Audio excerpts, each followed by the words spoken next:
Do is we're going to continue where we just left off on your tape a moment ago, and that is the question of Genesis, the origin of things. And interestingly enough, what did we begin with last week? Where did we start? We started with creation, and it was the beginning of all things. Adam, known to you as Adam. Understanding everything is done in parables and allegory. We began at the beginning with the Adam, which is interesting. The next thing that happened in our study was the splitting of the atom. And we saw that allegorically when the rib was removed from Adam. So we had the splitting of the atom. As soon as that occurred, we then saw something different in the evolution of man in Genesis, and that was the introduction of thought, which is represented by Eve. The introduction of the capacity to think, the capacity to make decisions. And of course, once then you have the capacity to make a decision, you also have the capacity to make a right decision or a wrong decision. So then we had the introduction of the serpent, which we understand represented that which was the spine, or that which is the flesh. So you see the evolution from the beginning of Adam, the splitting of the atom, which caused the creation and the multiplication of the species, the introduction of that which is thought, in the personality of this one called Eve, which means life-giving spirit. And then once thought is established and the ability to choose, we then have the serpent, which represents that which is called the tempter of the flesh. You have to choose that which is good, that which is evil. And upon the first aspect of this, the thought process chooses that which is evil, and so we're no longer in the garden. The garden, which is in the right side, in here is free from all evil thought, so we choose that which is supposedly evil, and actually now we're in that which is the left side or the left hemisphere of the brain. We're no longer in the garden, we're no longer in the right side. And so you see the evolution of things there. Now, of course, knowledge being good and evil is simply because, for the most part, our minds are just filled with so much that there's confusion. And basically, that's what this is. So that basically is what Genesis is about. The atom is the beginning of all things. The splitting of the atom multiplies the energy into life. The introduction of thought is the evolution of the species. The introduction of that which is the temptation, because we are now free to choose. We are either going to choose that which is good or that which is evil. And when we then are at that stage, we then enter into another aspect of the evolution of the species. And that's represented by the struggle that goes on inside of us between the good and the evil. And it's represented by Cain and Abel. Okay? So there is a part within us which is the left side, which wants to stay in the thought process of the mind. There is a part within us which wants to return to the God part, which is the right side, which is Abel. And of course, what we find right away is that the left side has the capacity to kill out that which is the spiritual side. Cain kills Abel. So all of these things have nothing to do with real people. They have nothing to do with the story motif. The story motif is simply allegory to talk to us about the beginning that was from the atom, the splitting of the atom, the introduction of thought, the evolution of that thought into a position where we can choose either that which is good or evil, and then the conflict or the struggle which starts to develop within us, which is represented by Cain and Abel. Okay? So then what happens just before we get to the point where we're at now is an interesting thing. It says that the sons of God were intercoursing with the daughters of men. And that sets up a real problem, and it's part of the evolution. We get to the point where there's a struggle going on inside of us because now we have the capacity to think. There is a part within us that's pulling us down, which is the Cain side. There's a part within us that's pulling us up, which is the Abel side. The left side and the right side are in conflict with one another.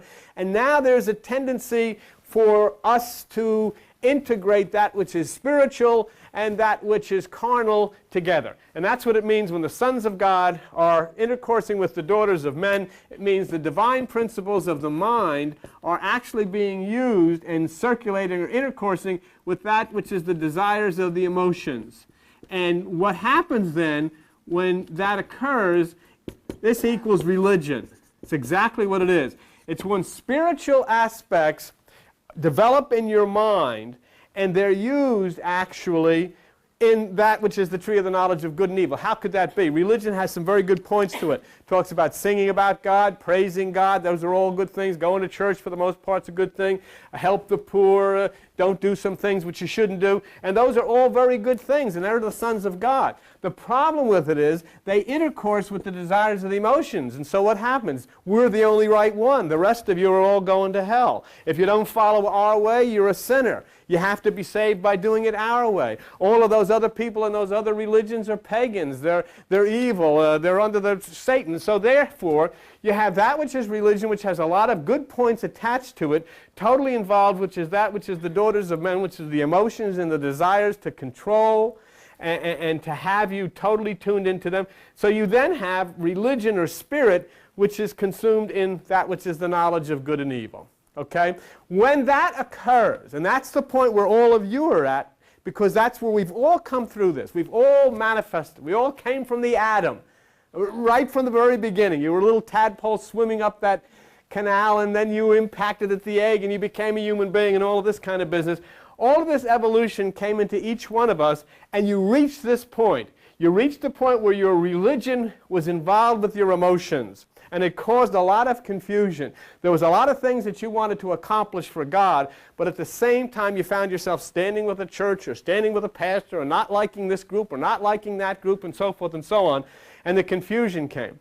That brings us to the next point of the evolution of the species, which says that what's absolutely necessary now is for something to occur, and that's why you see it occur in religion, but not properly. The word is baptism. Okay? The confusion is rampant. The violence is rampant. All of these things are happening within here is rampant. And it says the next thing that is necessary in order to purge this away is baptism. It's amazing that educated people actually believe that you can pour water on your head and satisfy the problem. You got all of this chaos in here, and they actually stick people and dip their head in water. And you would know that the only thing that will happen when you put your head in water is your hair is going to get wet. That's all that's going to happen. That's all that can possibly happen. See? On the other hand, if you'll understand spiritually where all of this we've studied from, where did this come from? It came from the same place, from that same Greek philosophy that said the 5 stages of human consciousness are 1, earth, 2, water, 3, air, 4, fire, and 5, the new mind. Okay, that's standard almost everywhere in the world, except in China where they have some like wood and different things. You can look that up in your gas skills. This is what's happened here. We've come through the study of Genesis, and in the study of Genesis, all kinds of chaos is happening in the earth, which means the mind. This is the mind. Okay, with all of the confusion, all of the chaos. That which is stated in the Bible says what is needed now is for you to enter into the water. There must come that which is the water. In other words, you must elevate yourself to the second stage of consciousness. That's what baptism is. It has nothing to do with real water. It has to do with the identification, the symbol that's used to identify the second stage of consciousness. You must raise your consciousness, and the only way you can do that, there is no other way you can do it in the world, is through meditation. You start to rise into that which is the truth of what was taught to you by Jesus, what was taught to you by Buddha, what was taught to you by Krishna. You must rise into the second stage of consciousness. When you do, you're baptized. When you rise into that second stage of consciousness, you're baptized. There must be water. There must be a flood inside of you, and it must cleanse away all of the confusion, the interrelationships that you've had with the world, with the systems, and so forth and so on. All of these things have to be purged away. And it only can be purged away by water. So when you take your mind, you enter into the water, which is meditation, you will then find that as you rise out of the second stage of consciousness, you will rise up into the third stage of consciousness, which is air, which frees you from thought. In that third stage of consciousness, there is no thought. And let me tell you something. This is a scientific principle. Here, at this point of the earth, the mind is in what is called beta, about 26 cycles per second. Okay? As you energize and start to move upward into the second stage of consciousness, your mind starts to move into that area called alpha, which is about 14 cycles per second. When then you rise further up past the air into that which is the fire, you go into that which is called theta, which is approximately 8 cycles per second, and then you reach that which is called delta, and you are at about 4 cycles per second. 4, 8, 14, 26, something like that. This is a normal thing here, and the normal thing has to be changed. In other words, what all of this gobbledygook in the Bible is about is that you've got to reduce the number of cycles per second in your brain from 26 down to at least 14.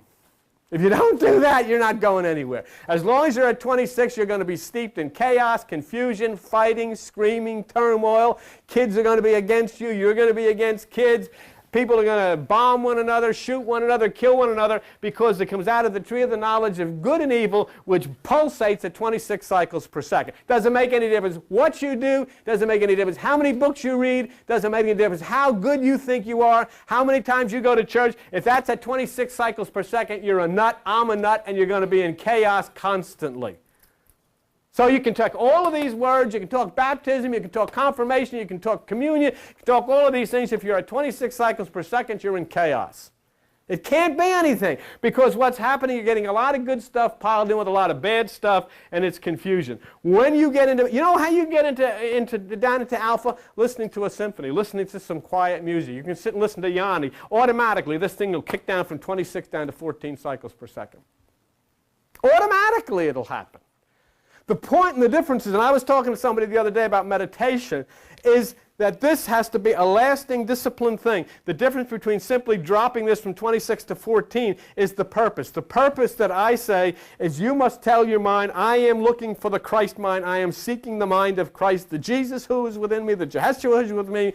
I am seeking the mind of Christ. Let your own mind know what you're doing, and your mind will react to it. Believe me, when you start thinking things, you start thinking sexually, your body starts to kick in, and the hormones start flowing around. You start thinking in fear, your body starts to kick in, and the blood vessels and all of these things start. It all responds to how you're thinking. And if you think and you tell your mind, I am seeking the Christ mind, there's a purpose for this, your body will kick in and cooperate with you. So it's extremely important then that you get from beta to alpha, and this is exactly the point of the Red Sea. That's what the Red Sea, there never was a Red Sea that opened up any of this business. The Red Sea opening up is when the pathway is made from alpha over to theta. When you cross from 14 cycles per second to 8 cycles per second, you're going from alpha to theta, and you're crossing the Red Sea into the Promised Land.